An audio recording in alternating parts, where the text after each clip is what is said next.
师傅，反正你也还没有娶妻，不如就娶了徒儿。家养的媳妇儿总比野生的媳妇儿要好。徒儿能帮你杀人，也能替你挡箭，还能给你暖窗。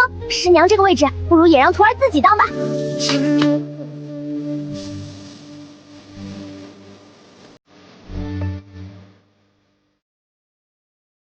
今天是我的8岁生辰，但是这一天我也失去了好多东西。我失去了高贵的身份，也失去了爹娘，更是失去了一个名为家的东西。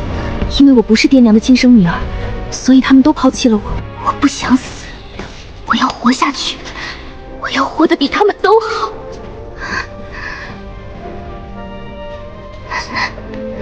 我还活着，真好。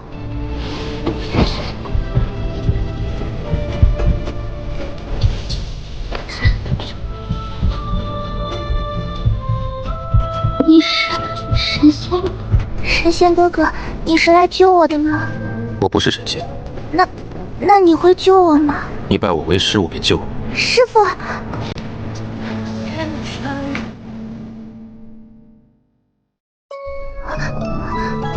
你昏迷了7天的时间，身上的伤已经不大碍，不过手臂上的杀伤可能会留下疤痕。你叫什么名字？我没有名字。你以后的名字就叫做云溪，白云的云，溪水的溪。师傅叫什么名字？荣兰。师傅在上，请受徒儿一拜。师傅，我已对你行了拜师之礼，从今往后，你便是我的师傅，也是我唯一的亲人。3天后，我会亲自教你武功。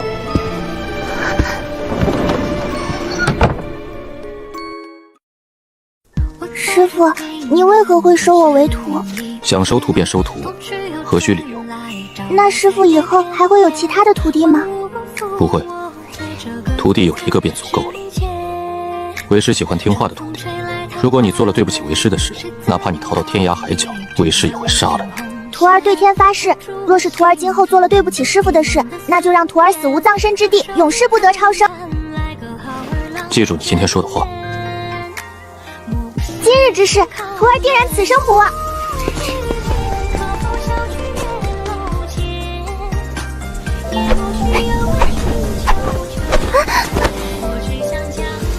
手伸出来。是师傅。继续练。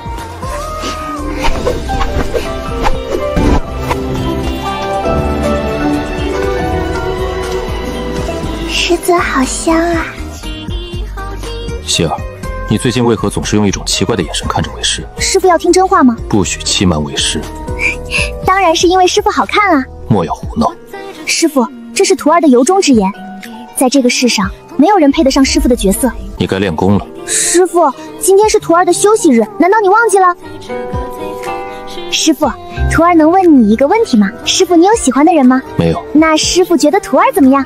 比猪要勤劳一点。师傅，你是不是对徒儿有什么意见？是，你最近偷懒的次数是越来越多了。师傅想知道为什么吗？懒惰便是懒惰，不必找借口。师傅，你真是一点也不懂女儿家的心事。为师是男子，为何要懂女儿的心事？师傅，你真是一点也不懂女儿家的心事。为师是男子，为何要懂女儿的心事？唉，师傅，看来你是一个不懂得怜香惜玉的人。不过没关系，就算你一直冷着脸，应该也会有无数女人想要嫁给你的。你是不是想要一个师娘？不是，师傅，我是真的不想要师娘。师傅，你要明白一个道理，师娘那种东西根本就配不上你。师傅，徒儿的年纪已经不小了。难道你想要嫁人了？不过你这些年来从未离开过仙云庄，若是你要嫁人的话，师傅，你真的放心徒儿嫁给其他男人吗？放心又怎样？不放心又怎样？总不能因为为师的不放心，就让你嫁给茂叔吧？师傅，你不要总是语出惊人好不好？既然你不喜欢茂叔，小姐，你为何叹气？他想要嫁人了。何事？主子，有客求见，来自奉天城。知道了。来人是谁？算是主子的亲人吧。原来师傅还有亲人啊！师傅，你怎么从来不跟徒儿提起你的亲人？是不是觉得徒儿不配？是你没问为师。徒儿知道师傅不喜欢别人打听你的私事，所以徒儿便没问了。但是这种事，师傅明明可以主动与徒儿说一下的。没兴趣说。师傅，我能不能跟你一起去见你的亲人？就算为师不允许，你也会偷偷的跟过去。小姐，走吧。茂叔，师傅他还有多少亲人？若说血亲的话，现在我也不太清楚。小姐，你可能还不知道，主子的身份可是很尊贵的。有多尊贵？见到皇帝都不用行礼。小姐，你要记住，主子的身份很特殊，就算是皇帝，也得要对他恭恭敬敬的。所以你千万不能给主子丢脸。主子是苍兰国皇帝的亲叔叔，以主子的辈分，加上主子的特殊身份，自然不用向皇帝行礼。师傅他有这么老吗？我记得当今皇帝的年龄已经接近40岁了，师傅是皇帝的亲叔叔，那师傅的真实年龄，只是没想到师傅居然已经是一个老爷爷了。不过没关系，我是不会嫌弃师傅老的。师傅，反正你也还没有娶妻，不如就娶了徒儿。家养的媳妇儿总比野生的媳妇儿要好，徒儿能帮你杀人，也能替你挡箭，还能给你暖窗。师娘这个位置，不如也让徒儿自己当吧。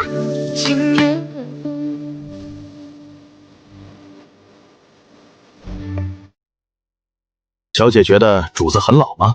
师傅的容貌看起来大概是在弱冠之年吧。我一直以为师傅最厉害的乃是他的武功，但我今天才知道，原来师傅最厉害的是驻颜之术。师傅不是孤儿，我才是真正的孤儿。师傅，皇叔祖，这位姑娘是我的徒弟。师傅，他便是你的客人吗？你去收拾一下东西，然后跟为师一起前往奉天城。现在吗？8年前，我是在奉天城郊外的破庙前遇见师傅的。我不知道奉天城离这里多远，当我醒来时，已经在闲云庄了。听茂叔说，我是被师傅用轻功带着回来的。师傅，虽然徒儿是第一次与你出远门，不过你放心，徒儿一定会保护好你的。为师无需你来保护。主子，小姐，我们可以启程了。希儿，上来。好。师傅，刚才的那个人呢？我在出来之时便已经不见荣泽尘的身影了。为师让他先行离开了。师傅，他是皇帝的第几个儿子啊？他是苍国的太子。那太子来找你做什么？皇帝病危，为师需要回去看一下，能救便救，若是救不回，那也是他的命数如此。需要多久才能到奉天城？大概10天左右吧。需要这么久啊？万一皇帝撑不住死了怎么办？死了便死了，无需过于在意。师傅，那可是皇帝啊！皇帝又如何？死了换一个便是。师傅，皇帝是你的侄子吧？师傅，在前往奉天城的路上必然是风尘仆仆，你老人家可要好好的保重自己的身子骨。就算你的武功再高强，但你的年龄也已经不小了。为师的身体状态很好，无需你担忧。虽然师傅的身体状态看起来是很好，但徒儿担心师傅也是正常的。看来师傅是不想承认自己年事已高的事实。身为一个乖巧又懂事的徒弟，我以后不能再提师傅的年龄了。你又怎么了？师傅，你还记得你是从哪里捡到我的吗？奉天城郊外的破庙前。那师傅有没有什么问题想要问我？没有。师傅，你都不关心我的过去吗？没兴趣。师傅，你真的很无趣啊！咱们以后还能好好的聊天吗？那就不要聊了。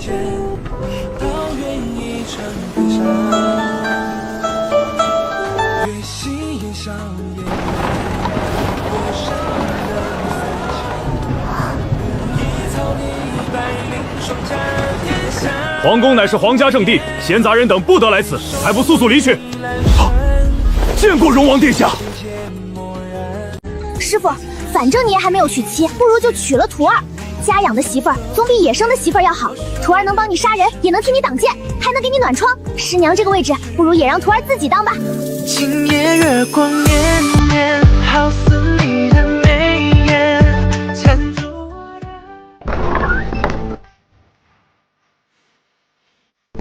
太子殿下，师傅，皇帝好像是中毒了。这位是荣王殿下，他是皇叔祖的徒弟。参见荣王殿下。皇帝明显是中毒了，找师傅回来有用吗？我从来没见师傅玩过药。你们都先出去。皇叔祖，父皇的身体。出去？你们是想皇帝死吗？皇帝是我师傅的侄儿，我师傅总不会害死他的。而且你们的担心分明就是多余的。这里可是皇宫，你们又是亲眼看着我们进来的。如果皇帝出了什么事，那么我们也是难逃死罪。既然如此，那么我们便到外面等候皇叔祖的好消息。师傅，需要我帮忙吗？你站在一旁看着。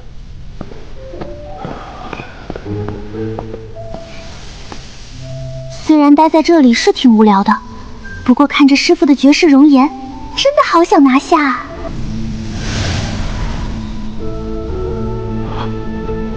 皇叔，你身上的毒是何人下的？民女见过陛下。你是？他叫做云溪，是我的徒弟。既然是皇叔的徒弟，见到朕便不必多礼了。起来吧。皇叔，其实朕也不知道是谁给朕下了毒，你自己看着办吧。皇叔，那朕身上的毒死不了。师傅还是这么霸气。你的身体太虚了，承受不了我过多的内力。毒素如今只去除了一半，在接下来的10天里，最好让御医先给你调理一下身体。还有，不要让那些人来打扰我。侄儿明白。希儿，我们走。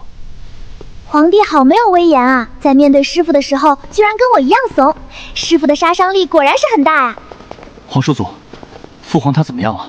已经醒了。师傅，我们今晚住在哪里？苍兰庄。苍兰庄是太祖皇帝和夫人留给主子的东西，就在奉天城内。而且苍兰庄乃是夫人亲自设计的，只要苍兰国还存在，那么谁也没有资格霸占苍兰庄。以国名而命名的庄子，也只有主子才配拥有。毕竟夫人是太祖皇帝最爱的女人。要是师傅死了呢？就算主子死了，苍兰庄依旧还是属于主子的。主子的名字和主子居住的地方，以及主子在苍兰国的封号，都是极为特殊。这种待遇，连皇帝也没有资格拥有，所以没人可以抢走苍兰庄。可是师傅都已经死了，到时候如果皇帝一定要霸占苍兰庄的话，师傅总不会从棺材里跳出来吧？你很想为师死是吗？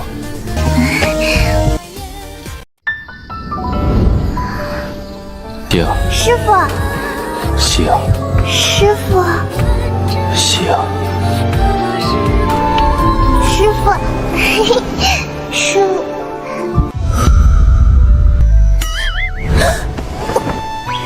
师傅，您老人家怎么亲自过来了？一到午时，为师不见你出来，还以为你是一命呜呼了。师傅，你这是在诅咒徒儿快点死吗？无碍就快点起来梳洗，今天也不许偷懒。师傅，这些天一直都在赶路，徒儿的身体有点不适，不知能否……你的脉象告诉为师，现在的你至少可以打死2只老虎。起来。师傅还是那么的冷酷无情，完全没有把我当成是女人。师傅，徒儿有一件事想要与你商量一下。如果是偷懒的话，那就不必说了。与偷懒无关，徒儿是想要与师傅商量自己的终身大事。你看上谁了？师傅要帮徒儿抢过来吗？这是你的终身大事，与为师无关。师傅，你就不怕徒儿所嫁非人吗？就算所嫁非人，那也是你自己的选择。不过你若是被虐待致死，看在师徒一场的份上，为师会亲自替你报仇。师傅，你是在看不起你亲自教出来的徒弟吗？为师是有那么一点看不起你。师傅，虽然徒儿很想嫁人，但徒儿肯定不会嫁给一个比自己弱的人。所以你想要嫁给谁？我想要嫁给师傅，可以吗？师傅，反正你也还没有娶妻，不如就娶了徒儿吧。家养的媳妇儿总比野生的媳妇儿要好。师傅，你的人生这么无趣，活像一个垂暮的老人。但你娶了徒儿之后，肯定会年轻几岁的。毕竟徒儿是那么的天真烂漫又活泼可爱，总能让你潜移默化。闭嘴！为师终生不娶。啊？莫非师傅是被徒儿给吓到了？师傅，难道你不想传宗接代吗？不想。师傅，既然你不娶徒儿，那么徒儿只好去找其他男人了。所以你能不能给徒儿放一个长假？师傅，这些年来，徒儿一直都与你生活在一起，根本就没有机会去结识其他男子。徒儿若是不结识男子的话，又如何能嫁出去呢？你就这么想嫁人吗？对。既然如此，那么在你嫁人之前，都不用再练功了。多谢师傅，师傅再见。嫁给其他男人那是不可能的，这辈子我只会嫁给师傅。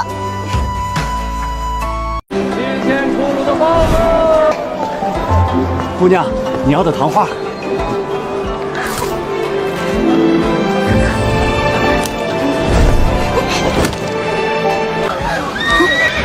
快让开！都散开！马车失控了！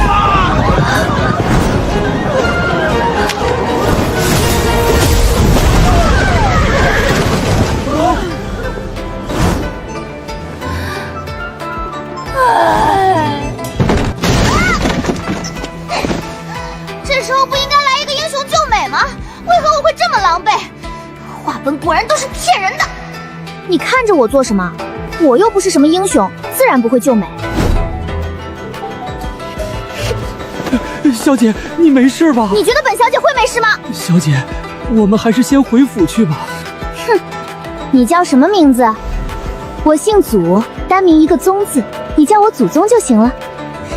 你分明就是在占我的便宜。你的便宜有什么好占的？长得还没我好看呢。更何况我刚才应该也算是救了你吧。虽然你现在是摔得比较狼狈，但万一你的马车直接冲到了附近的溪水里去，那个时候的你可能会更加狼狈哦。这位姑娘，请你在说话的时候放尊重一点。我家小姐乃是镇威将军府的嫡二小姐，要是白将军知道二小姐受了委屈，只怕不会善罢甘休。白将军？哪个白将军啊？你居然不认识我爹？哼，你爹又不是我爹，我怎么可能会认识他？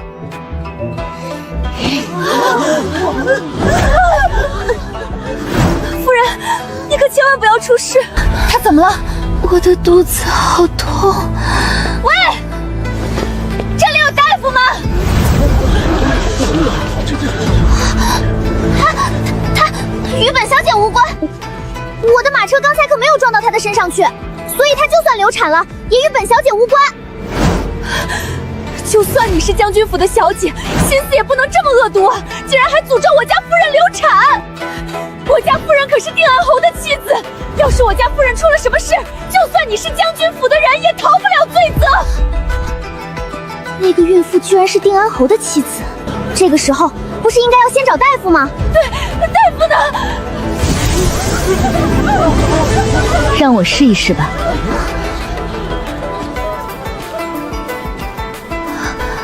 白大小姐，大姐，你怎么会在这里？恰好路过。夫人，如果你相信我的话，就让我给你把脉吧。夫人是动了胎气，才会出现腹痛的感觉。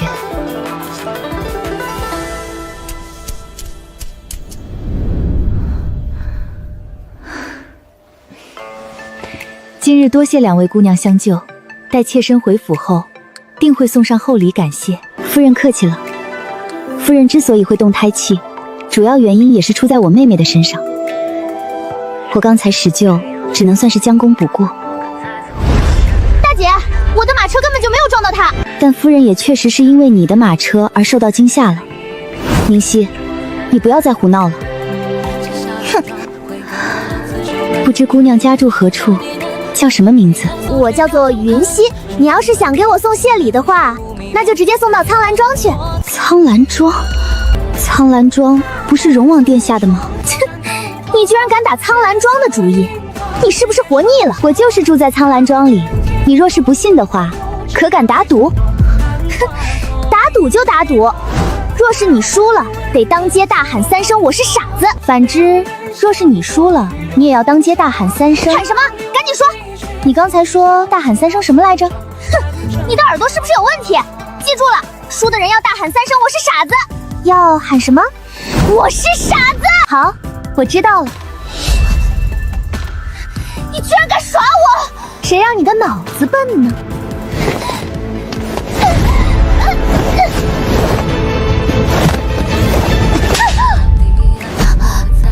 想要打我，就算你再练个10年，也不是我的对手。我要杀了你！大姐，你为什么要拦着我？你不是他的对手，而且刚才也是你先动手，就算有错，那也是你有错在先。可是他打了我，我是正当防卫，更何况你可以打我，为什么我不可以打你？别拿身份说事儿，不然吃亏的还是你。就将军府，还不如我师傅一根头发丝呢。你竟敢看不起本小姐！我是看不起你的脑子，像你这么低智商的人，其实我也是第一次见到。你以后离我远一点，不要把你的低智商传染给我。万一我变馋了，师傅掐死我怎么办？我还没有嫁给师傅，到时候肯定会死不瞑目的。瞑目的样子多丑啊！蠢材才会哭。还要打赌吗？要。宁熙，不许再胡闹。大姐，我才没有胡闹，反正我肯定会赢的。既然如此，那就不要再磨磨蹭蹭了，我们直接去苍兰庄的门口。好。既然是要打赌，总得要有见证人吧？妾身见过兽王殿下，都不如我师傅好看。云溪姑娘，不知你与苍兰庄的主人是何种关系？兽王是吗？想必你刚才一直都在这里看着，对吗？本王也是刚来不久，正好听到了姑娘的芳名。还真是及时呢。兽王殿下，这个不知从哪里来的野丫头，简直就是嚣张至极，竟然还不知死活的与荣王殿下攀关系。是真是假，看过便知晓。既然大家都想要看热闹，那就一起来。你猜云溪姑娘与苍兰庄的那位荣王殿下会是什么关系？你真的相信她与皇叔有关系？她太自信了，想必是胸有成竹。若她真与皇叔有关系，倒是可以解救。茂叔，你快出来，我有事要找你。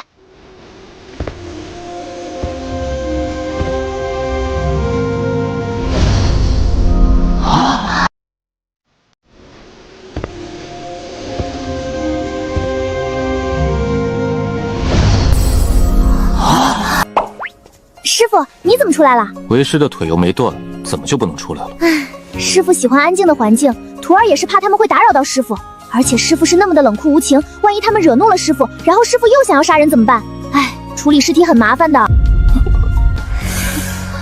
说真话。人家就是闯了那么一点祸，想要让茂勋善后一下，谁知道师傅会突然出来的，当众与一个男子如此亲密，简直就是不知羞耻。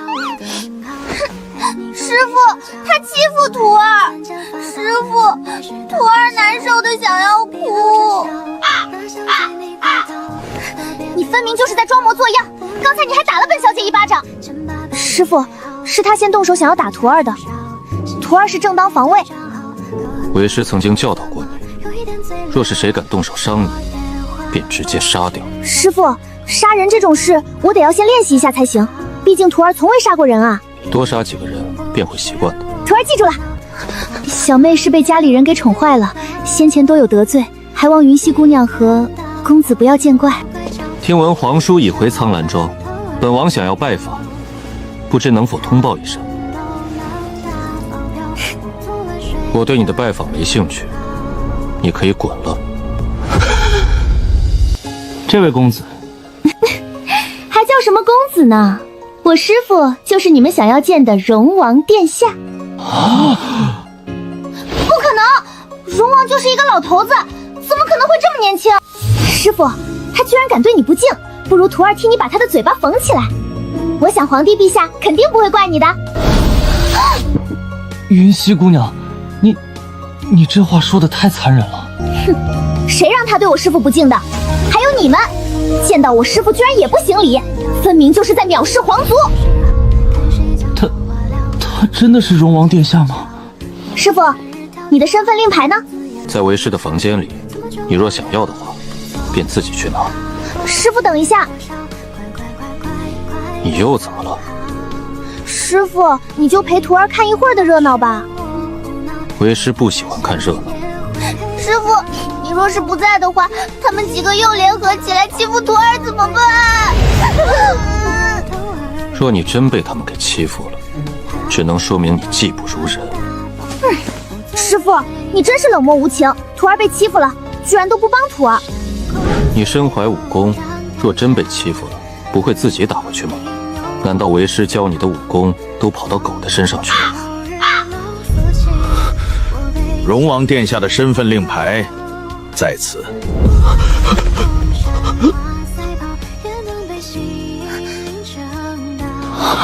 那位白衣公子，竟然真的是荣王殿下！这怎么可能？苍兰庄的主人是我师傅，我住在苍兰庄里也很正常。白小姐，愿赌服输。小姐，这是主子的身份令牌，你拿着吧。师傅不要吗？小姐比主子更需要这个身份令牌，而且这个身份令牌，主子本来就是打算给小姐的。小姐，主子应该是不介意你拿着他的身份令牌到处去玩的。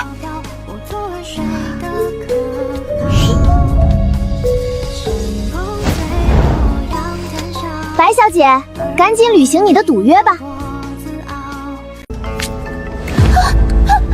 是傻子，我是傻子！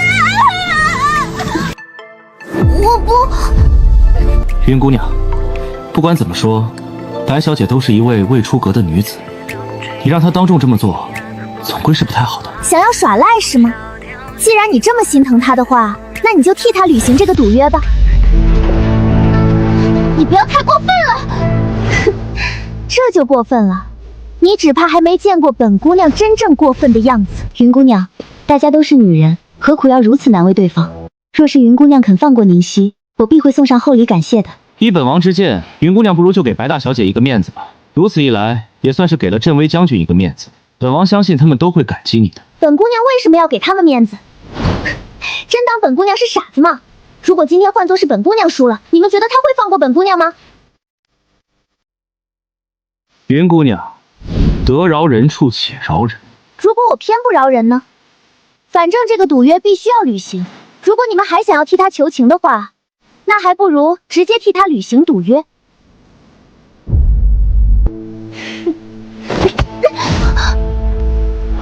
你想要干什么？当然是带你去履行赌约。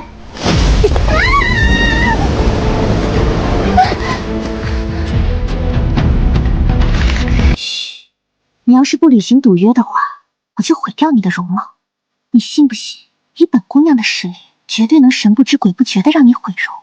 就算你知道是我干的，但你没有证据，依旧无法拿王法来对付我。白小姐，你是愿赌服输，还是想要毁容呢？你敢？我当然敢啊！你要不要试一下？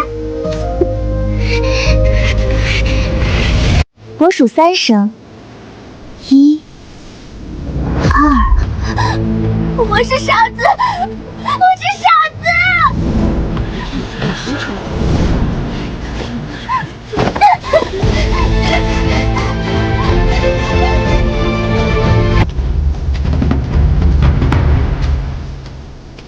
云姑娘，你很特别。本姑娘也知道自己是特别美，就不必你来提醒了。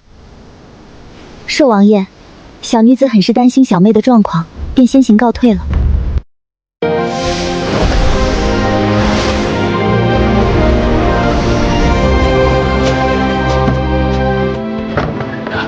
小姐来得正好，有事？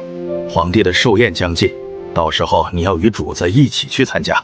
你不想去是吗？与师傅一起，当然想啊。其实你不去也是可以。师傅，如果你不带我去的话，那就是等于抗旨了。为师一直都在抗旨。师傅，你修炼的这个武功秘籍，除了有体质要求之外，莫不是还要自宫？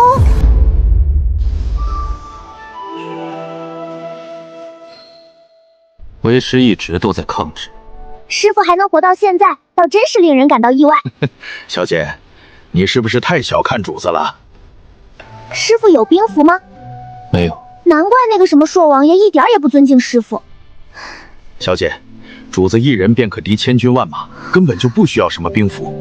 主子的武功已经达到了出神入化的程度，就算是面对数10万的兵马，依旧能全身而退。主子一挥手，就能摧毁整座苍兰庄。师傅，你有这么变态吗？等你的武功达到为师的境界后，你可以去试一下是否真有这么变态。为师不会阻阻你，但你打不过的时候，也不会去帮你的。那我的武功什么时候才能达到师傅的这般境界？下辈子吧。小姐，主子的武功之所以会那么变态，那是因为他修炼的武功秘籍很与众不同。师傅能教我吗？不能。为什么？因为女子不能修炼。这是性别歧视。这不是歧视，而是绝世神功真的不能让你修炼。其中之一的原因，便是男女之间的体质问题。要是你修炼了，会直接死亡。有话就直说。师傅，你修炼的这个武功秘籍，除了有体质要求之外，莫不是还要自宫？小姐，你不要瞎想，主子现在还是一个完整的男人呢。那以后呢？主子会一直是个正常的男人。希儿，为师突然想要检查一下你的武功。师傅，你真的不是趁机想要打我一顿吗？为师检查你的武功，也是为了你好，顺便看一下你有没有走火入魔的迹象。这么神仙般的师傅，但愿真的没有自宫吧，不然就是暴殄天物了。跟为师出来。但愿师傅会手下留情吧。被师傅揍了那么多次，我还是没有习惯啊。每次都是痛苦并快乐着，死是不会死，但浑身酸痛的感觉也是不好受。师傅莫不是恼羞成怒了？其实也不是没有可能，师傅太过清心寡欲了，对于一个男人来说，这明显不正常啊！莫非师傅为了练功，真的自宫了？小姐，你没事吧？我没事，但我觉得师傅应该是有点事。主子能有什么事？唉，师傅真是太可怜了。小姐，你到底在说什么？我完全听不懂。茂叔，师傅修炼的功法叫什么？绝世神功。我知道是绝世神功，但它叫什么名字？就叫做绝世神功。好敷衍的名字。小姐，你该不会是想要去偷主子的绝世神功吧？哼，我是那种人吗？就算我成功偷来了，也修炼不了啊。小姐明白就好。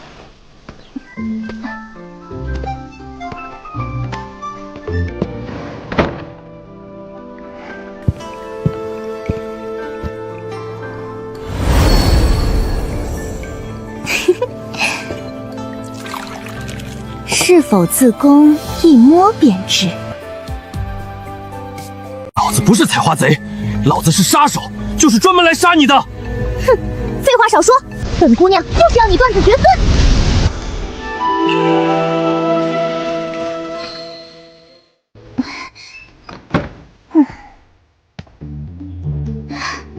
合欢伞。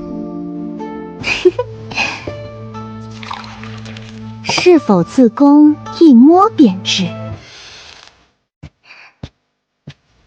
师傅，徒儿知错了。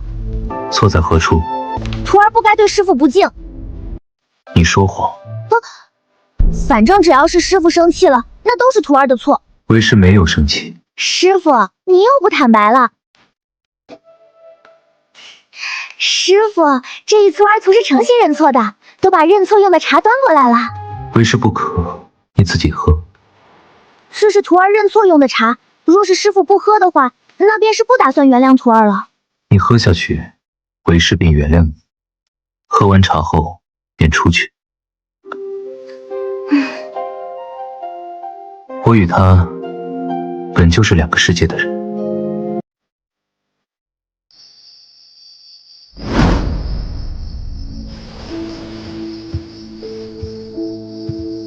这个时候，师傅应该在洗澡，洗澡肯定不穿衣服，这样我就可以趁机探查一番了。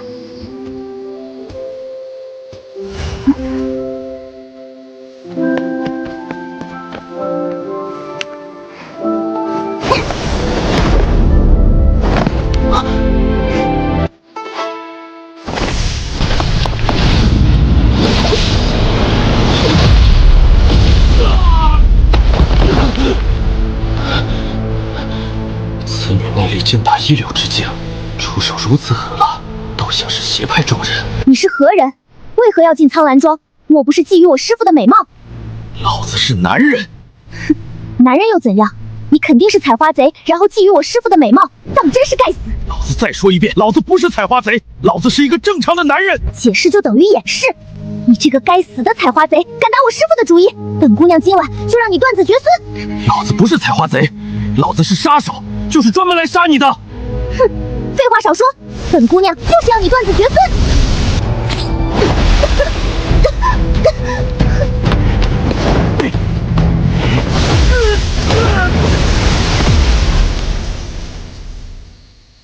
师傅，刚才有个采花贼来觊觎你的美色。胡说八道！刚才那个家伙死了没？死不了。师傅不去追吗？没兴趣。唉，到底什么东西才能引起师傅的兴趣呢？师傅，那个家伙真是杀手吗？为什么连我都打不过？难道杀手都是这么弱的吗？不是杀手太弱，而是你太强悍。那是因为教导有方。没想到龙王武功那么高，情报有误。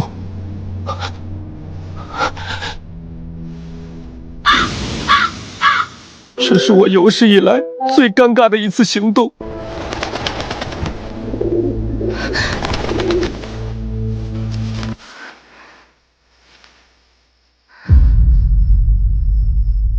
连暗煞阁的杀手都奈何不了他吗？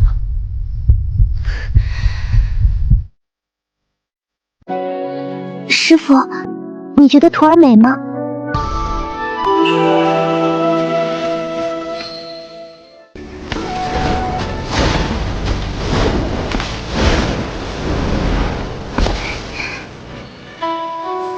虽然天天都能见到师傅，但还是很容易被师傅惊艳的。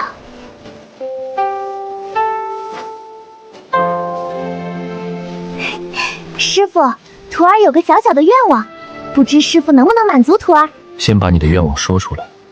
师傅，你能不能亲自教我弹琴？不能。师傅，你肯定又在嫌弃徒儿了。你知道就好。听你弹琴，为师可能会减寿10年。希儿，与弹琴相比，你还是更适合练功。师傅，其实你可以亲手教我的，比如你握住我的手，然后慢慢的教我正确的弹奏指法。以你的资质，就算为师亲自教你10年，你也学不会。与其在这方面上浪费时间，倒不如先把你的轻功练到出神入化。要是为师哪天想要杀你的话，说不定你还能依靠你的轻功逃过一劫。无事的话，便不要来打扰为师。你说你想要嫁人，为师也答应给你放假了。如今你要做的，便是找到一个合适的意中人。万一找不到怎么办？如果嫁不出去的话，那就跟为师回仙云庄去，永远都不许再离开。好啊，就算要嫁人，我也只会嫁给师傅。只可惜师傅现在似乎还不明白。师傅，徒儿还有一个问题，你到底多少岁了？此事很重要吗？也不是很重要，就是这个问题一直在困扰着我。师傅的外貌看起来只有弱冠之年，但师傅的真实年龄肯定不会是在弱冠之年的。对于这个问题，徒儿一直想不透。那在你的猜想之中，为师是多少岁？师傅的年龄肯定不会比轩辕帝小，毕竟你是轩辕帝的叔叔。徒儿猜测，师傅的真实年龄应该是在40岁左右。我父亲35岁成为苍兰国的开国君主，他47岁的那一年便是我出生之时。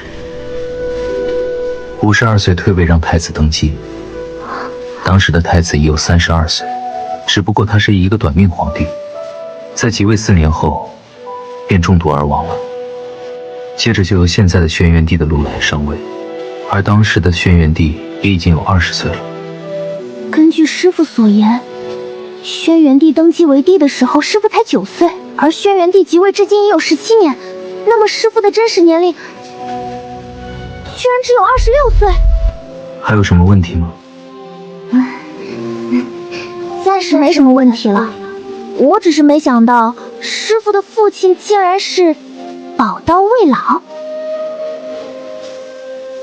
师傅啊，我以后就不再称呼你为老人家了，毕竟你看起来是真的很嫩。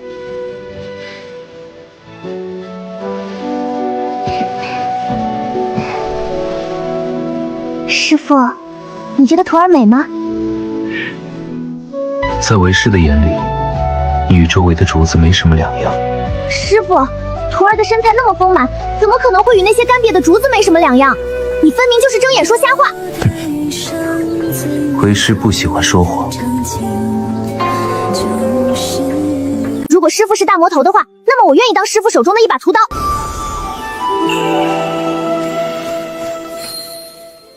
师傅，你除了会打击徒儿之外，还会干什么？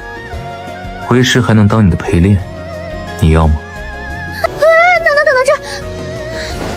师傅不懂得怜香惜玉，徒儿也不喜欢师傅这个陪练。敌人是不会对你怜香惜玉的，对敌人的仁慈，便是对自己的残忍。为师还是希望你能凶残一点。师傅，难道徒儿还不够凶残吗？不够。比如你之前遇到的白宁熙，如果换作是为师的话，为师会直接杀掉他。师傅，你怎么会知道那个女子的名字？师傅不是什么都不关心吗？为何现在会从他的口中听到一个女子的名字？茂叔告诉我的。茂叔真是八卦。师傅，若是我杀了白宁熙，那他爹肯定会来找我麻烦的，到时候又该怎么办？那就把他爹也杀了。可是他爹曾经是我的养父啊。那就打断他的腿吧。师傅，万一我下不了手怎么办？莫非你想要让为师替你动手？如果真有那么一天的话，师傅会帮我吗？这要看为师的心情。你当年是被他们赶出去的吗？师傅，你肯定有对我的身世做调查，对不对？其实你也是很关心我的，但你这个人就是喜欢口是心非，所以才一直不承认。你想多了，为师只是在猜测而已。那师傅现在是想要关注我的私事了吗？说与不说，都随你。在8岁之前，我是镇威将军府的大小姐，但在我8岁生辰的那一天，真正的大小姐回来了，所以我就从原来的官家小姐变成了一个没人爱的孤儿。你被抛弃的原因，便是这个吗？他们还说我的亲生父母是山贼，当年也是我的山贼父母故意调换了双方的孩子。或许他们说的没错，我的父母就是山贼，所以我的性格才会这么像土匪。土匪便土匪吧。所以师傅是没有嫌弃我的出身，对不对？为师的身份不比土匪好到哪里去。师傅，你不必为了徒儿而贬低自己。为师不是在贬低自己，而是大家都这么认为。他们都说为师是一个大魔头。我的师傅是一个只能被仰望的神仙，那些说师傅是大魔头的人，肯定都是在嫉妒师傅的美貌。如果师傅是大魔头的话，那么我愿意当师傅手中的一把屠刀。为师在杀人之时，从不用武器。师傅，你这个时候不是应该要觉得感动才对吗？为师从不知何为感动。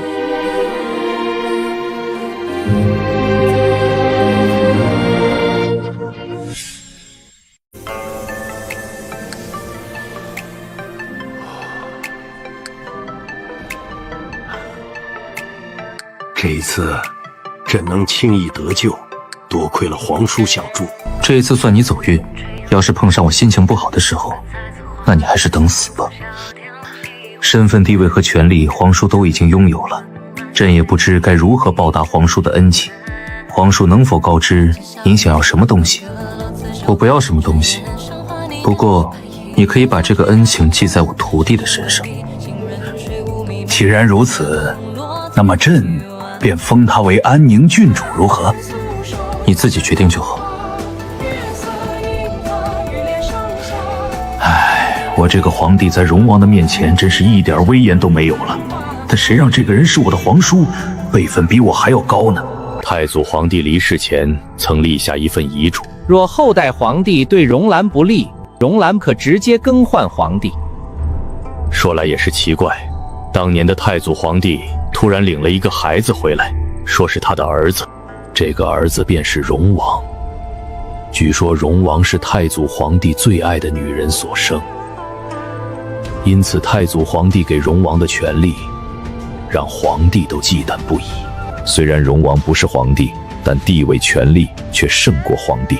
幸好荣王向来不喜欢争权夺利，还一直过着与世隔绝的生活，否则我的皇位只怕也是坐不稳。然而除了身份地位，我最惧怕的还是荣王这个人。外人所不知道的是，在荣王面前，千军万马根本就是不堪一击。荣王的武功堪称变态，早已超出正常人的极限。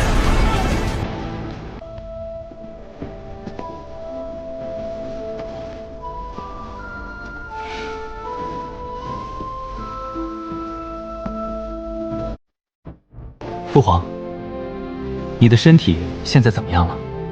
皇叔已替朕将毒素都驱除干净，再调养一段时间，朕的身体便能恢复到以前的状态。恭喜父皇。父皇为何叹息？你觉得你的皇叔祖怎么样？皇叔祖很厉害。那你可知皇叔叫什么名字？皇叔名为荣兰。皇叔一出生便站在权力的巅峰，但最可怕的还是皇叔本人。你是苍兰国的太子，也是苍兰国未来的皇帝。朕如今便提醒你一句话：千军万马不敌皇叔一人。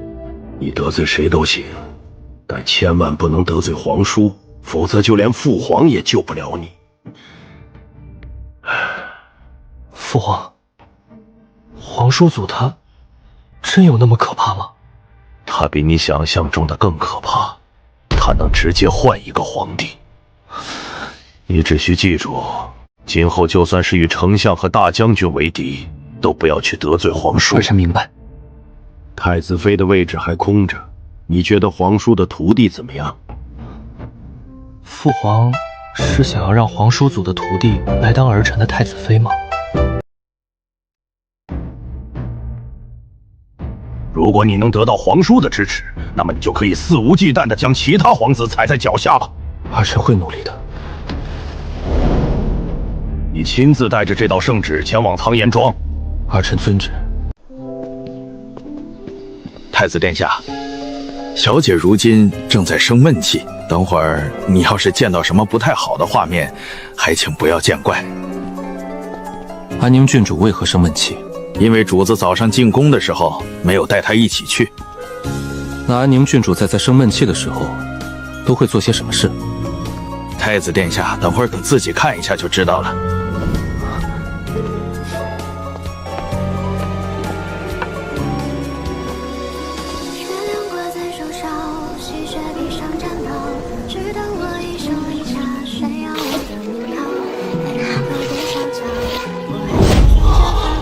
小姐，太子殿下带着皇上的圣旨来找你了。哦，圣旨上写了什么？我好像也没得罪过皇上，应该不是要砍我的脑袋吧？先前父皇病危，多亏有皇叔祖相救，现在才得以康复。但皇叔祖什么都不缺，父皇也不知拿什么回报皇叔祖，于是便按照皇叔祖之言，将此恩情记在云溪姑娘的身上。于是父皇就下旨册封云溪姑娘为安宁郡主。恭喜小姐成为安宁郡主。师父知道此事吗？皇叔祖是知道的。今早皇叔祖在离开皇宫之前，父皇便已经与皇叔祖商量过了。太子殿下，请你把圣旨给我吧。还好没有外人，这女人到底是怎么想的？小姐，不要吃太多的西瓜，万一吃坏了肚子，最后难受的也是你自己。冒珠，我是在化悲愤为食欲。小姐，你何苦为难自己呢？谁让师父丢下我一个人在这里？小姐，主子是有去叫过你的，但谁让你自己睡得跟死猪一样？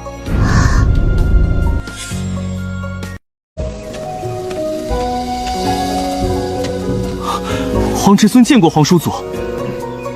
师傅，徒儿好像吃坏肚子了，你能不能过来心疼一下徒儿？安宁郡主，你要不要先找个大夫看一下？师傅就是最好的大夫。皇叔祖，你的医术那么好，赶紧去给安宁郡主看一下吧。死不了。师傅，你的心好狠啊！师傅，你就不能联系一下徒儿这朵娇弱的小花吗？你是想要为师当你的陪练吗？师傅慢走，徒儿有事要先出去一趟。这位太子殿下还是太过单纯了。你跟着我做什么？安宁郡主刚来奉天城不久，想必对奉天城的一些习俗和情况都还不是很清楚。姑如今正好有空闲的时间，不知是否有幸给安宁郡主解惑？太子殿下，我这个人向来不喜欢拐弯抹角的说话，你若是有什么事的话，不妨直说。既然安宁郡主喜欢坦白一点，那么姑便直说了。其实是父皇让我来追求安宁郡主的。父皇的意思是想要让安宁郡主当姑的太子妃。不知安宁郡主对此有什么想法？你们还是死心吧，我把你当侄孙，结果你却想要娶我。安宁郡主是否已有意中人？有啊。不知是何人能得到安宁郡主的厚爱？我为什么要告诉你？反正不要随便给我乱点鸳鸯谱，我已心有所属，除了他之外，绝对是不会给其他人的。谁敢对我的婚事指手画脚，我就一剑劈死谁。师傅说了，我若是不敢杀人的话，便不配当他的徒弟。只怕是要辜负父皇的希望了。不过本姑娘倒是不介意殿下给我说一下在奉天城里发生过的各种趣事。好，走吧。不知安宁郡主想要听什么趣事？奉天城最受欢迎的人是谁？应该是穆京月。穆京月是谁？穆京月是奉天城的10大美男之首。那与我师父相比又如何？那自然是皇叔祖远胜于穆京月。那我师父为何不是10大美男之首？那是因为皇叔祖长期没有居住在奉天城，而且见过皇叔祖的人更是少之又少。在他们的想象之中，估计也是一个垂暮老人吧。不瞒你说，曾经我也以为师父是一个老人家，但是后来，我要这个。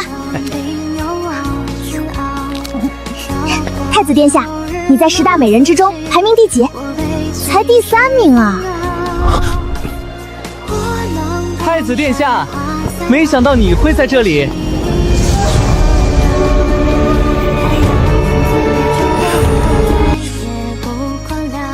师傅，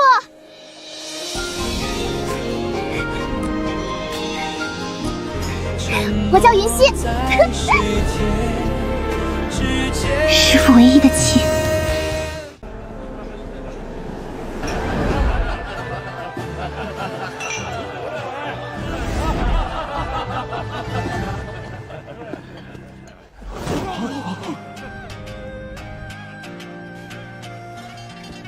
太子殿下，近来可好？多谢皇叔的关心，姑很好。没想到太子殿下竟然会认识皇叔的徒弟。上次一别，本王对安宁郡主也是颇为挂念。上次一别后，本郡主还以为寿王殿下会更挂念镇威将军府的白大小姐和白二小姐呢。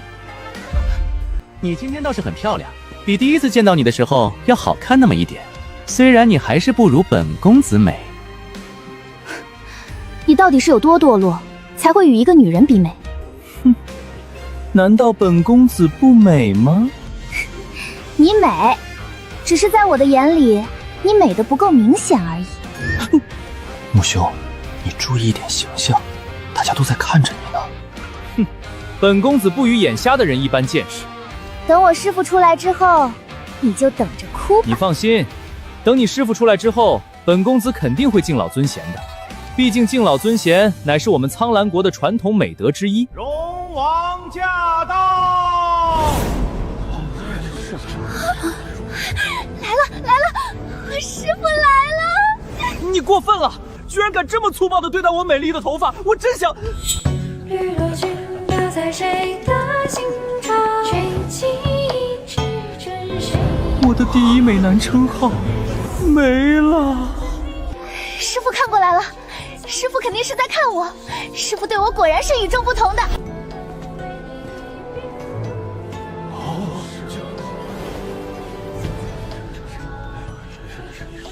这一杯酒乃是侄儿敬皇叔，感谢皇叔在侄儿病于病危之时出手相救。本宫听闻皇叔有一位徒弟，前不久皇上还将其册封为安宁郡主。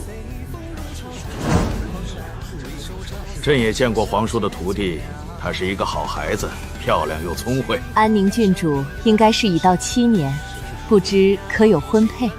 皇后娘娘，虽然我还没婚配，但我已有一个意中人，此生非他不嫁。不愧是皇叔的徒弟，安宁郡主与其他女子相比，倒是显得很与众不同。朕很欣赏安宁郡主的坦白。都是师父教的好。不知云溪的意中人是何人？朕或许可以你赐婚。本宫也很想知道是谁取得了安宁郡主的欢心。这个问题，你们还是问我师父吧。皇叔，若是安宁郡主有意中人的话，朕可以替他们赐婚的。师父啊师父，你会如何回答呢？他的婚事由他自己做主，与我无关，也与旁人无半点的关系。师父，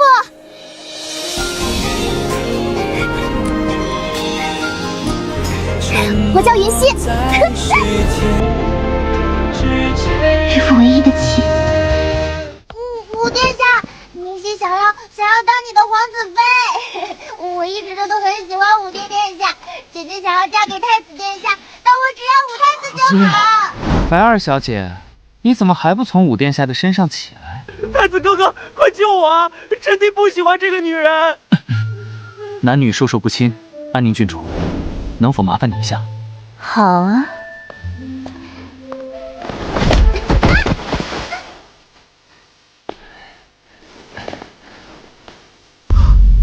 皇侄子见过皇叔祖。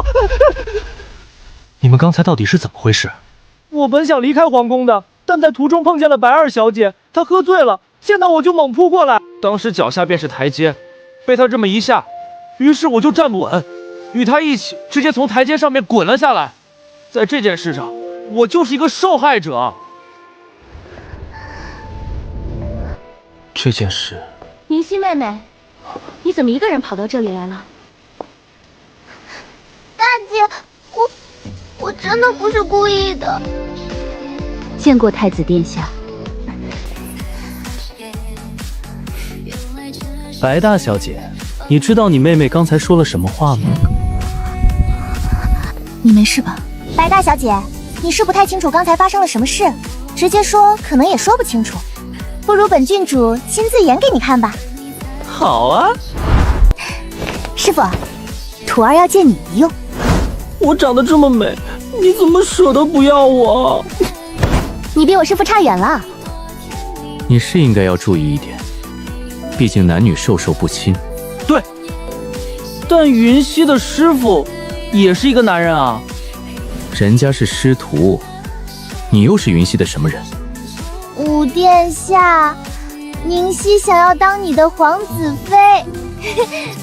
我一直都喜欢武殿下。师傅，你怎么一点反应都没有？为何要有反应？我是因为喝醉了，大姐，我真的不是故意的，对不起。白大小姐，你刚才看清楚和听清楚了吗？那个女孩应该是真的被烧死了吧？白大小姐，你在想什么呢？莫非是在想着要怎么嫁给太子殿下？太子殿下英俊潇洒，才华横溢，小女子爱慕于他，不是很正常吗？虽然是挺正常的，但是我可以告诉你，太子殿下他不喜欢你。刚才在皇上的寿宴上，安宁郡主敢在无数人的面前坦言自己有意中人，这种勇气实在是令小女子感到敬佩。所以小女子也想告诉太子殿下，其实小女子爱慕太子殿下已久，太子殿下便是小女子的意中人。姑也已有意中人，还请白小姐以后不要再在姑的身上浪费时间。自古以来，男子3妻4妾乃是最正常不过。小女子心悦于太子殿下，难得遇见如意郎君，又岂能轻易的放弃？所以你是想要当太子殿下的小妾吗？只要能待在太子殿下的身边，就算只是当一个小妾，小女子也甘愿。师父，如果徒儿给别人当小妾的话，你会如何做？逐出师门。为何是逐出师门？若是你给别人当小妾，那只能证明你是眼瞎，而为师不喜欢眼下的徒弟，所以只好将你逐出师门了。为师不想插手你的婚姻之事，但你如果找了一个妻妾成群的男人，那么为师必然会将你逐出师门。师父放心，徒儿的意中人绝对不是那种妻妾成群的男人。要是有哪个妻妾成群的男人想要娶徒儿，那么徒儿必定会打断他的狗腿。如此才配做我的徒弟。师父你尽可放心，毕竟徒儿可是按照你的标准去找夫君的。你笑什么？如果你真的按照荣王殿下的标准去找夫君的话，那么你这一辈子都嫁不出去了。她若是嫁不出去，我可以养她一辈子。师父你真好。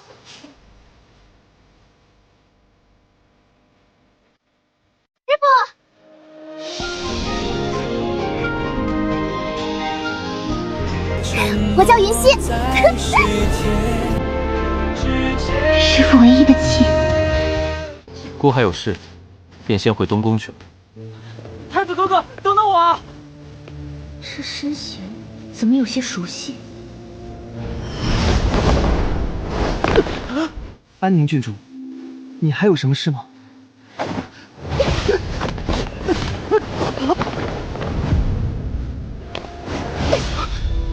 采花贼，老子不是采花贼。这是怎么？为何突然打起来？在不久前，有一个变态采花贼在半夜的时候闯入苍兰庄，明目张胆的觊觎我师父的美貌。只可惜我实力不济，让他给跑掉了。刚才看见五皇子的背影，便觉得有几分熟悉，于是就想要试探一下了。结果呢？真是不好意思，其实是我误会了。毕竟那个采花贼武功可没这么弱。只怪五皇子的身影与那个采花贼太过相似。这个误会太可怕了。是啊，都把五皇子给吓到差点腿软了。所以为了给五皇子赔礼道歉，还请五皇子明天到苍兰庄来，我必定会好好的招待五皇子一番的。这就不用了，我已经感受到安宁郡主的歉意了。不，你一定要来，不然本郡主会感到很内疚的。明日到苍兰庄。师父如茶，需细品。反正师父的徒弟永远都只是我。主子，前面有人故意拦路。在奉天城这里，以师父的身份和地位，有谁敢拦我们的去路？荣兰，本座知道你在里面，出来与本座斗一番。对方居然还知道师父的名字。师父，他是谁啊？幽望尘。没听说过。幽望尘是暗煞阁的阁主，江湖中人人得而诛之的杀手首领，最大的兴趣便是让主子揍他。他的脑子莫不是有病？外面的那位大叔，我要纠正一下你的话。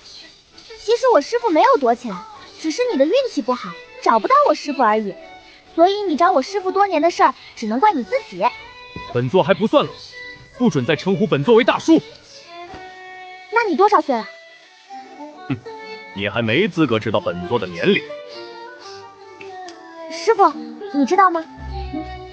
为师对他的事没兴趣。本座找了你那么多年，你居然就这样对待本座？你找我，那是你的事，与我无关。哼，反正你今晚必须要与本座打，否则本座就杀了你的徒弟。你简直就是蛮不讲理！本座向来都是蛮不讲理的，难道你师父没有告诉过你吗？大叔，我师父刚才都已经说了，他对你的事没兴趣，所以怎么可能会将你是如何蛮不讲理的事还告诉我？本座只比你师傅大几岁，还不算是大叔。你居然才比我师傅大几岁，真是看不出来啊！这话是什么意思？光是看外貌的话，我还以为你比我师傅大10多岁呢。我的外貌看起来有这么老吗？我累了，回苍兰州。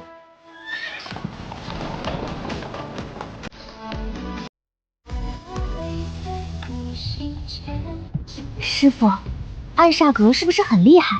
为师不想说话，你去问茂叔。暗煞阁乃是江湖上排名第1的邪派，虽然也算厉害，但还是比不上主子的势力。那师傅又怎么会与邪派势力的人扯上关系呢？不是主子与邪派势力有关系，而是邪派势力的首领一直在寻找主子。在主子10岁的那一年，幽望尘还不是暗煞阁的阁主，但他却接了一个杀主子的任务。那师傅有受伤吗？主子怎么可能会受伤？当年只有10岁的主子，只用了10招便将幽望尘给击败了。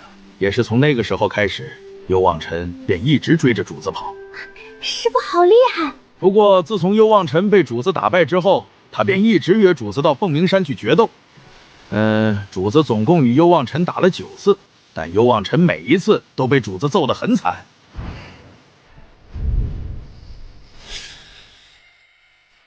师傅，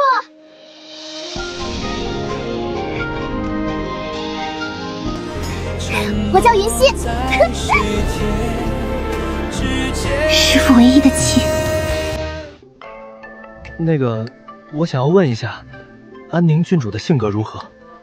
小姐的性格温柔又善良。你真的不是在睁眼说瞎话吗？五皇子，难道你是觉得我家小姐不温柔也不善良吗？在我家主子的眼里，小姐姐就是温柔又善良。小姐，五皇子来了。你总算来了，我都无聊到有些发慌了呢。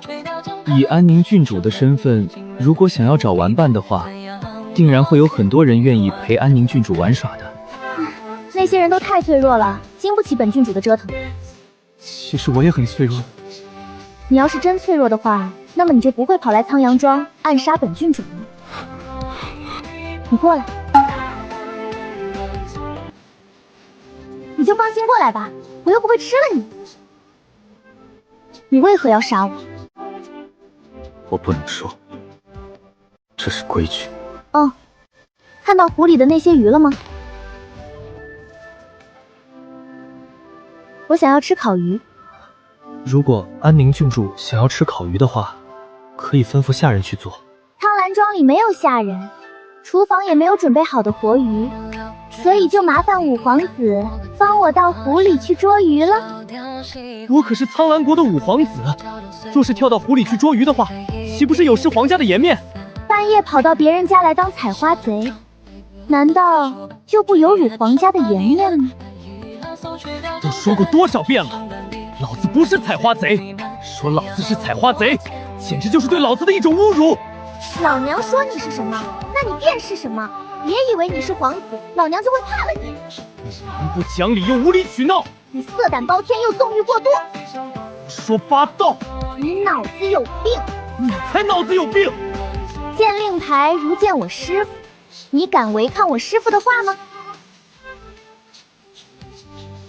五皇子，还不赶紧到湖里去捉鱼？算你狠！没想到我堂堂的一个五皇子，居然混得这么惨。师父，你害我不浅啊！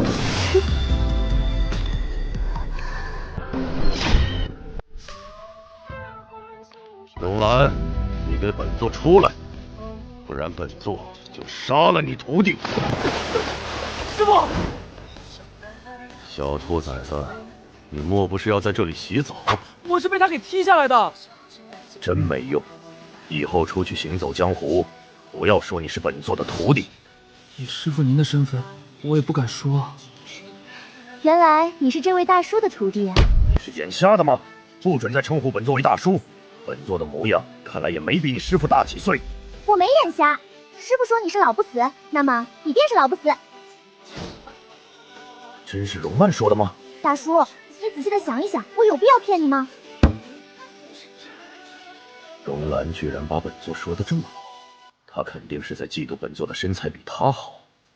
这种理解能力也是挺强大的。幽望尘，你很烦。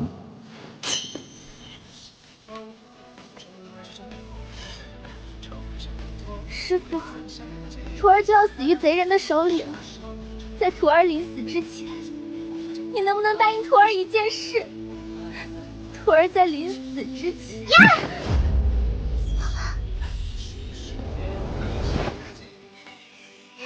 师父好香，师父的怀抱好温暖。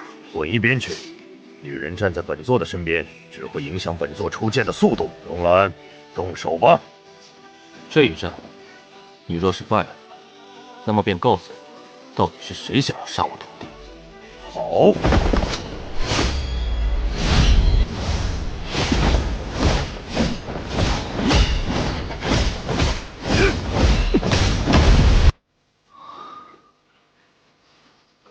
要不要来打一个赌？不要。如果你赢了，我便不再追究你之前暗杀我的事；反之，若是你输了，那么就要当我的奴仆，时间为1个月。好，不过要赌什么？就赌他们谁会胜出。当然是我师父会胜出。你对你师父还真是有信心。那是当然的，我师父可是江湖上的第1大魔头，人人见了都想杀，但却又不敢杀。难怪他长得那么面目可憎。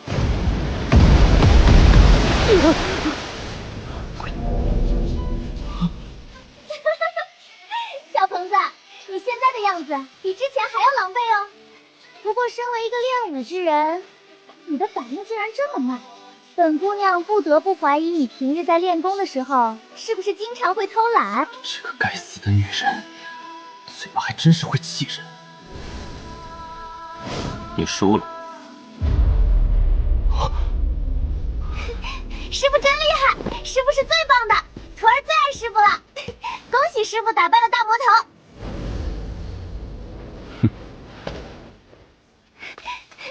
师父辛苦了。是谁让暗煞阁的人杀我徒弟？暗煞阁的规矩，其中一条便是不允许透露买主的信息，否则杀无赦。暗杀的规矩是本座制定的，而本座就是暗煞阁的规矩，难不成本座还要杀了自己不成？说起来，想要取你徒弟性命的人，还是出自你们荣氏皇室。是谁？就是你们荣氏皇室的二皇子。你是怎么得罪我二皇兄的？我怎么知道？在进宫之前，我都不知道哪一位是二皇子呢。那就奇怪了。荣兰，不如我们结为亲家吧。俗话说，一日为师，终身为父。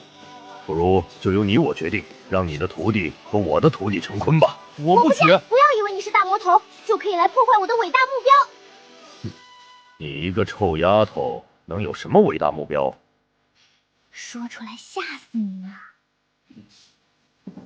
本姑娘的伟大目标就是给自己当师娘。皇叔祖可是你的师傅，你怎么可以有乱伦的想法？简直就是……师傅，你为何要打我？师徒又怎么了？难怪你打不过荣兰的徒弟，就你这迂腐的想法，光是格局就已经比人家要小很多了。大叔，你是第3个支持我嫁给师傅的人。咦，本座居然不是第1个。除了真娘和冒徒之外，目前也就只有你支持我嫁给师傅了。呵呵，臭丫头，本座倒是有一个方法，或许可以让荣兰娶你。赶紧说出来听听。生米煮成熟饭怎么样？师傅，你这是馊主意。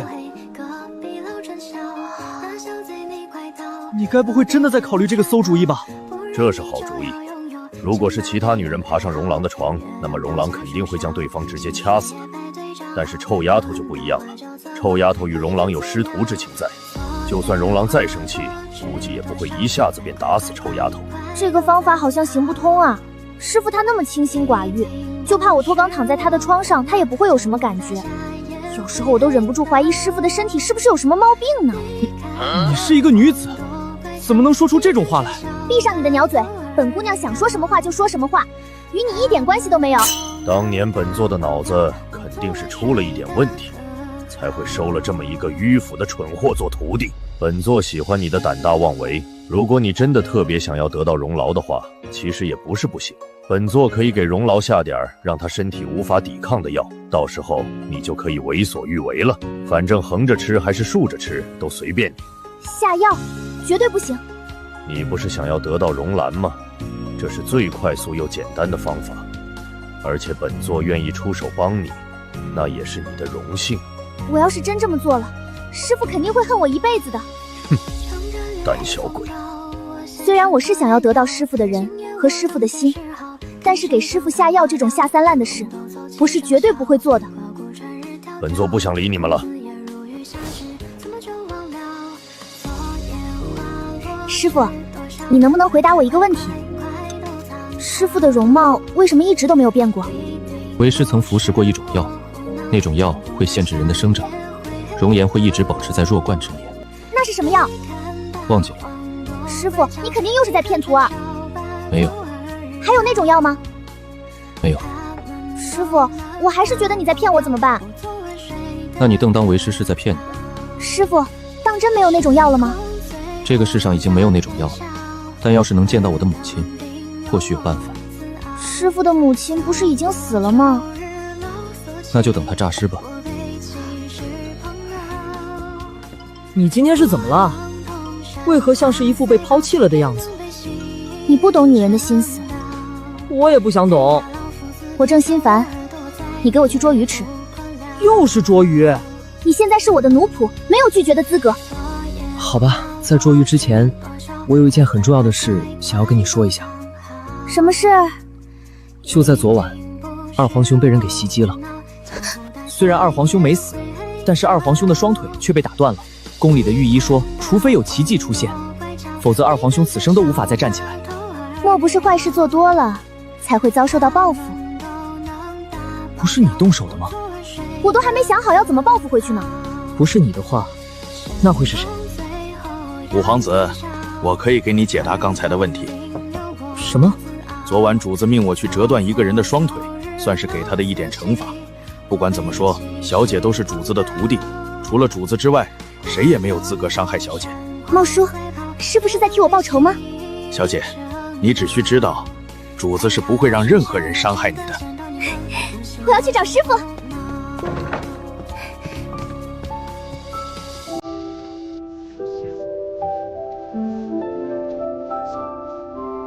师傅，你先别动。师傅。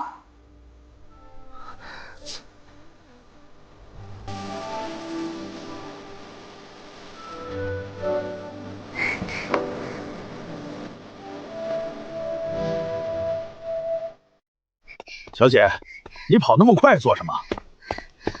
我怕师傅会掐死我。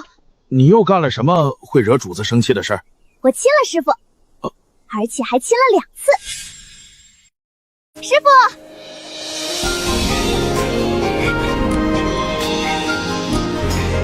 我叫云溪。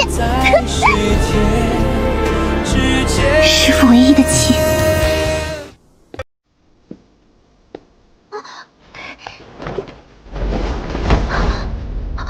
为师又不是洪水猛兽，你跑什么？师傅，聪明如你，难道看不出徒儿是在心虚吗？你也会感到心虚？当然会啊。你的脸皮很薄，但你说出来的话却为何那么不要脸？师傅是不是生气了？如果师傅真的生气了，那么徒儿就勉为其难的让你亲回来好了。师傅，徒儿建议你亲徒儿的嘴巴，因为徒儿今早在起床的时候忘记洗脸了。主子若是想要惩罚小姐的话，不如来一个双倍的惩罚，直接亲小姐4下，也好让小姐长长记性。茂叔，你的心真是太黑了。师傅，你不报复徒儿了吗？主子，你不惩罚小姐了吗？你们都给我滚！师傅是不是真的生气？主子的脸皮向来比较薄，小姐你要多担待一下。师傅现在应该是不会想要看到我的。为了师傅他老人家的身体着想，我还是先出去玩一段时间吧。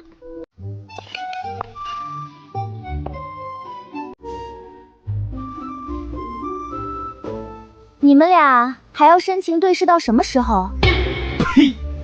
你的胆子倒是挺大的，居然敢爬苍兰庄的墙。我这不是怕苍兰庄的人不让我进去吗？你进苍兰庄去做什么？当然是找你啊！你找我有什么事？我们不熟。小美人，你的心可真是够狠的。现在才知道。对了，五皇子怎么也来苍兰庄园了？之前他跟我打赌输了，所以要在我的身边当1个月的奴仆。你堂堂的一个五皇子，居然如此的堕落！他是跟我打赌输了。也只有小孩子才会做这种赌注。你们慢慢聊，我要先走了。不许走！你现在是我的奴仆，我要出去玩。身为奴仆的你，必须要跟在我的身边侍候我。去哪里玩？带上我一起啊！你还没说你是来做什么的呢？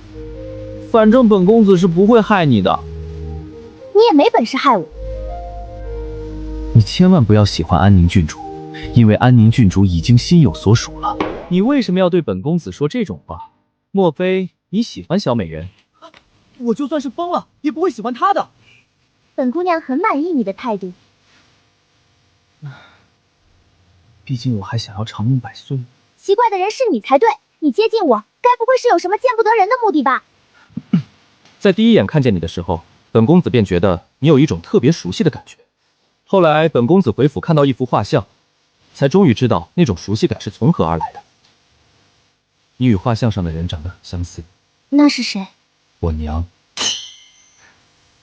我没有骗你，你的容貌与我娘的画像至少也有7、8分相似。可是我没兴趣当你娘啊。我也没让你当我娘，难道你不觉得很奇怪吗？你该不会是想说，我可能是你失散多年的妹妹吧？也不是没有这个可能。唉，你要不要先去我府中看一下我娘的画像？不行。怎么就不行了？他看的是我娘的画像，又不是你娘的。什么你娘的，还有我娘的？画像根本就不是重点。她是一个未出阁的女子，怎么能随便到别人家的府中去？你就不怕皇叔祖会一掌劈死你吗？安宁郡主极有可能就是我的亲妹妹，我的妹妹回自己的家里又怎么了？但是别人还不知道啊。其实我可以爬墙进去的。有什么问题吗？没问题。好主意。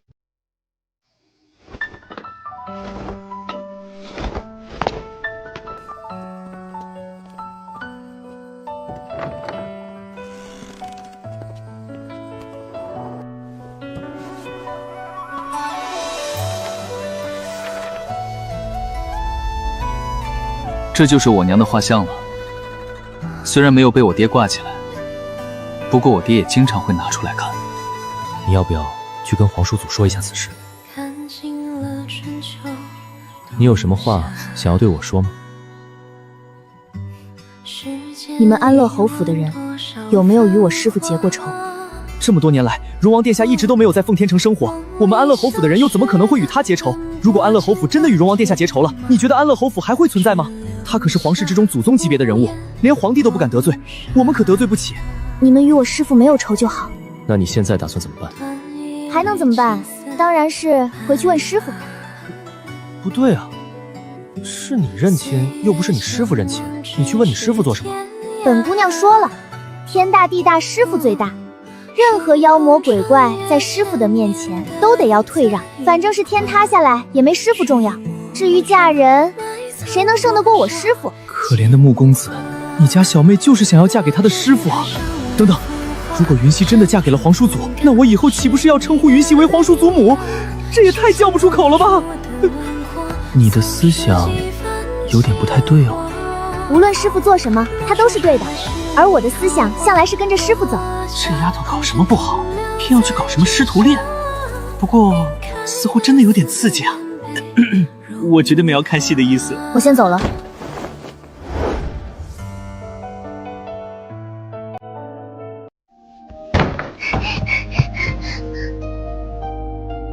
你又干什么去了？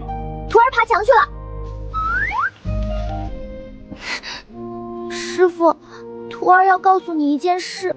说话就说话，不要装。师傅，你都不先问徒儿要说的是什么事，便认为徒儿是在装哭，真是太伤徒儿的心了。有话直说，为师不喜欢拐弯抹角。穆金月说我可能是他失踪多年的亲妹妹。刚才我爬墙到安乐侯府去，在他爹的书房里看到了他娘的画像，他娘长得还真跟我有点像。他娘比你老，应该是你长得跟他娘像才对。哦，所以我有个问题想要先问一下师傅。师傅，你对安乐侯府的人有什么看法？没什么看法。所以师傅是不讨厌他们吗？不讨厌。那师傅你说我到底要不要去认亲呢？随便你。你就不怕他们会抢走徒儿吗？你会被抢走吗？会。你若是被抢走了，为师也会将你逐出师门。你是已经认亲了吗？还没呢，安乐侯去剿匪了，还没回来。等安乐侯回来后，让他来苍兰庄。师傅，你是不是打算先威吓一下安乐侯，好让他以后都不敢欺负我？为师与安乐侯无冤无仇，为何要威吓他？那你让他来苍兰庄做什么？为师是想要问他，如果真要认亲的话，需要准备什么东西？别人有的东西，你一样都不能缺。师傅，茂叔说了，如果我的徒弟被别人给比了下去，那么身为师傅的我也会很丢脸。虽然我觉得他有点小题大做，等为师见过安乐侯后，便将此事交给茂叔去处理。毕竟为师并不懂这些。哦，师傅什么时候回闲云庄？你现在还愿意回去吗？当然愿意，有师傅在的地方才是我的家。师傅去哪里，徒儿便跟着去哪里。如果现在回闲云庄去的话，你只怕会觉得无聊又寂寞。那是因为师傅教得好。徒儿是觉得像师傅这种人，如果徒儿不主动一点的话，这辈子都别想与师傅成亲。要是徒儿打得过师傅，早就霸王硬上弓了。自从为师认识你之后，就没见过你畏缩的样子。还不是师傅你宠出来的。为师不会断绝你的想法，但能不能让为师对你动心动情，那就要看你自己的本事了。那徒儿能不能使用一点比较卑鄙的手段，比如打昏，又或者是下药，直接来一个生米煮成饭？这是谁教你的？尤大叔告诉我，师傅觉得怎么样？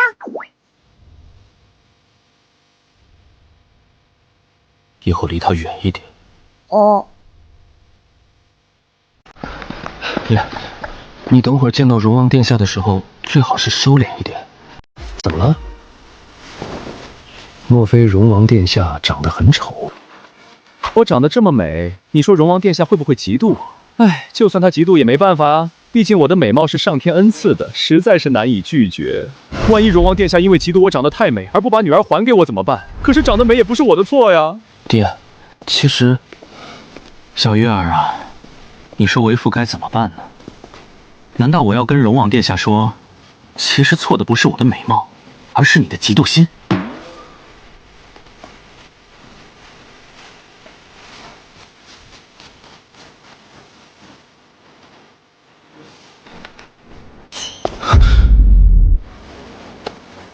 主子，小姐，安乐侯与穆公子到了。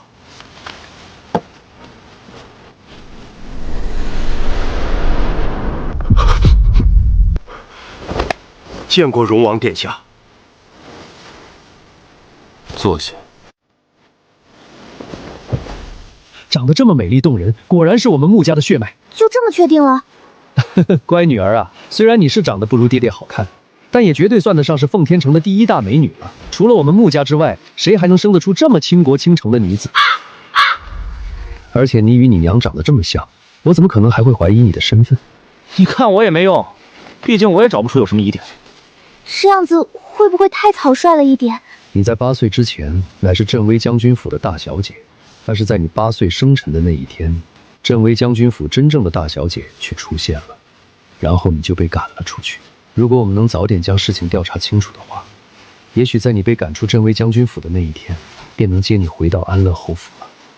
都是爹爹不好，在你被赶出镇威将军府的1年后，才把当年的事调查清楚。我不怪你们。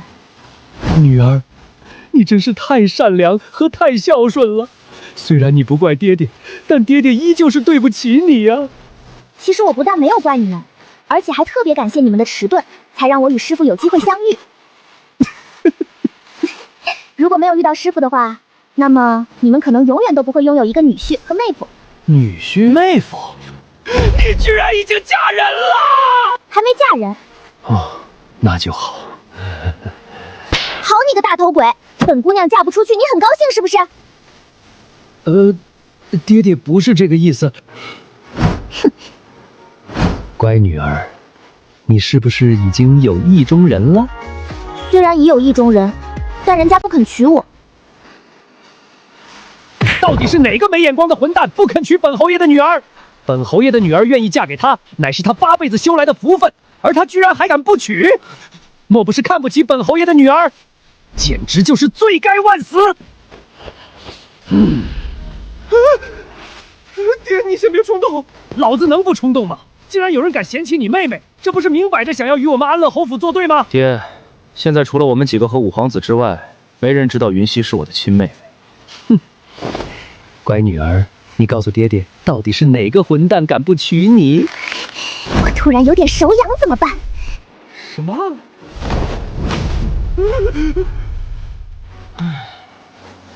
希儿，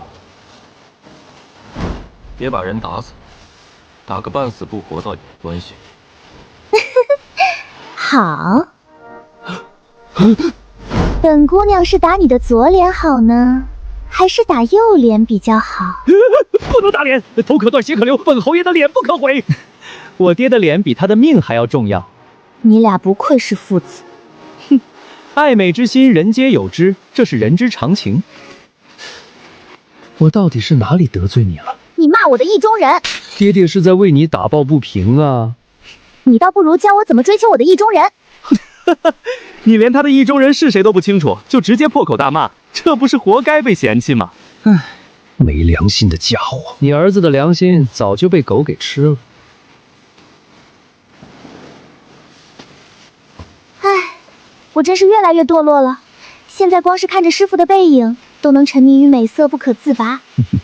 乖女儿，能不能告诉爹爹，你的那个意中人到底是谁？他长得肯定没有爹爹好看。你真是一点自知之明都没有。在见到我师傅之后，居然还认为我师傅长得没你好看。你在说什么呢？爹爹是在问你的意中人与你师傅有什么